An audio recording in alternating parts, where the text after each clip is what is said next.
Hi, I'm going to teach you guys how to turn off the video autoplay setting. First, click Facebook app, then go to setting. You can see the app setting here, and click app setting.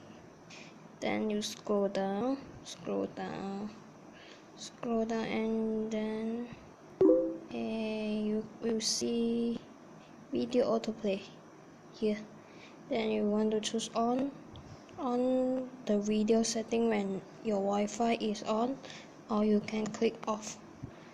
Then see, that's it. It's so simple. Okay, let's try. Does that work? Okay, let's see. Okay.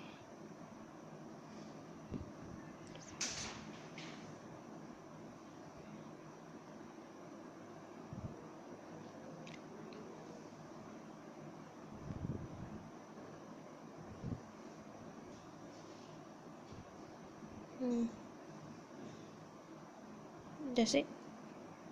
Thank you for watching.